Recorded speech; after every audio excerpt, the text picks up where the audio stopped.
Hi, welcome back. If you are new, welcome. My name is Zulie Marie and I read the Bible on my channel. We're going to continue on and finish the last chapters in the book of 1 Samuel. Thank you so much for choosing to spend this time with me. Let's get into today's reading. 1 Samuel chapter 29.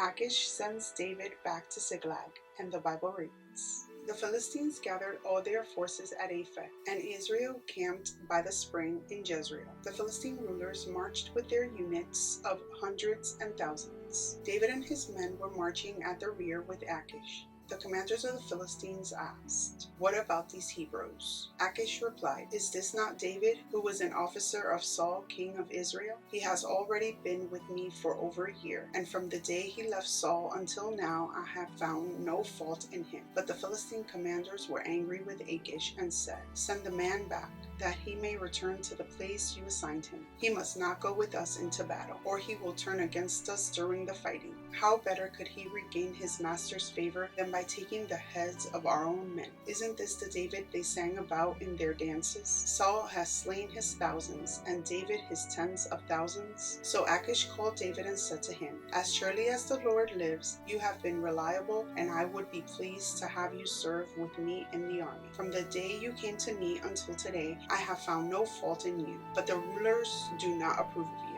Now turn back and go in peace. Do nothing to displease the Philistine rulers." "But what have I done?" asked David. "What have you found against your servant from the day I came to you until now? Why can't I go and fight against the enemies of my lord the king?" Achish answered, "I know that you have been as pleasing in my eyes as an angel of God. Nevertheless, the Philistine commanders have said, 'He must not go up with us into battle.' Now get up early, along with your master's servants who have come with you, and leave in the morning as soon as it is light."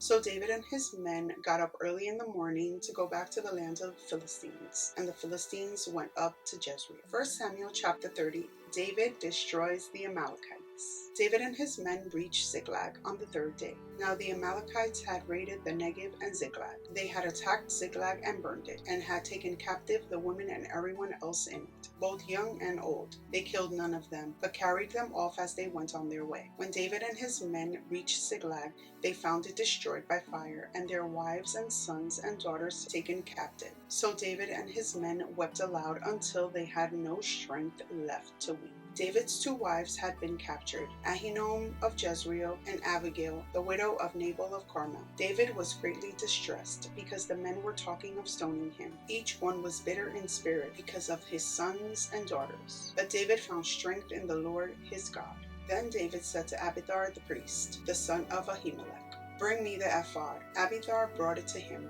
and David inquired of the Lord, "Shall I pursue this raiding party? Will I overtake them?" "Pursue them," he answered. "You will certainly overtake them and succeed in the rescue." David and the 600 men with him came to the Bezer Valley, where some stayed behind. 200 of them were too exhausted to cross the valley, but David and the other 400 continued the pursuit. They found an Egyptian in the field and brought him to David. They gave him water to drink and food to eat, part of a cake of pressed figs and 2 cakes of raisins. He ate and was revived, for he had not eaten any food or drunk any water for 3 days and 3 nights. David asked him, "Who do you belong to? Where do you come from?" He said, "I am an Egyptian, the slave of an Amalekite. My master abandoned me when I became ill 3 days ago. We raided the Negev of the Kerethites, some territory belonging to Judah, and the Negev of Caleb, and we burned Ziklag." David asked him, "Can you lead me down to this raiding party?" He answered, "Swear to me before God that you will not kill me or hand me over to my master, and I will take you down to them." He led David down, and there they were, scattered over the countryside, eating, drinking, and reveling because of the great amount of plunder they had taken from the land of the Philistines and from Judah. David fought them from dusk until the evening of the next day, and none of them got away, except 400 young men who rode off on camels and fled. David recovered everything the Amalekites had taken, including his 2 wives. Nothing was missing, young or old, boy or girl, plunder or anything else they had taken. David brought everything back.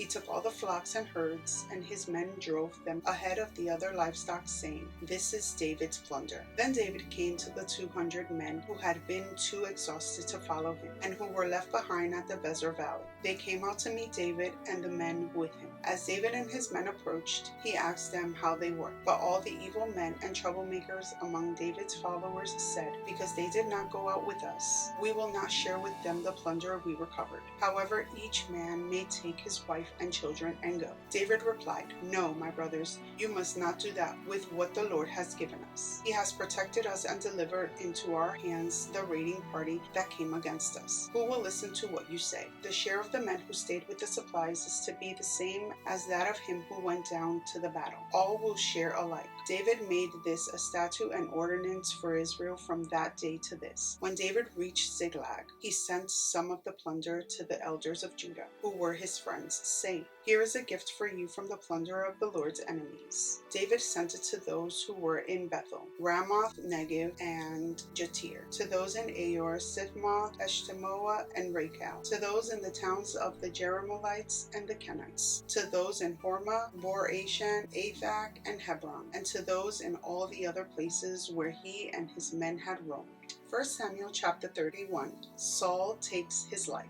Now the Philistines fought against Israel. The Israelites fled before them, and many fell dead on Mount Gilboa. The Philistines were in hot pursuit of Saul and his sons, and they killed his sons, Jonathan, Abinadab, and Malchishua. The fighting grew fierce around Saul, and when the archers overtook him, they wounded him critically. Saul said to his armor-bearer, "Draw your sword and run me through, or these uncircumcised fellows will come and run me through and abuse me." But his armor-bearer was terrified and would not do it. So Saul took his own sword and fell on it. When the armor-bearer saw that Saul was dead, he too fell on his sword and died with him. So Saul and his 3 sons and his armor-bearer and all his men died together that same day. When the Israelites along the valley and those across the Jordan saw that the Israelite army had fled, and that Saul and his sons had died, they abandoned their towns and fled, and the Philistines came and occupied them. The next day, when the Philistines came up to strip the dead, they found Saul and his 3 sons fallen on Mount Gilboa. They cut off his head and stripped off his armor, and they sent messengers throughout the land of the Philistines to proclaim the news in the temple of their idols and among their people. They put his armor in the temple of the Asherahs, and fastened his body to the wall of Bethshan. When the people of Jabesh Gilead heard what the Philistines had done to Saul, all their valiant men marched through the night to Bethshan. They took down the bodies of Saul and his sons from the wall of Bethshan and went to Jabesh, where they burned them. They took their bones and buried them under a tamarisk tree at Jabesh, and they fasted 7 days.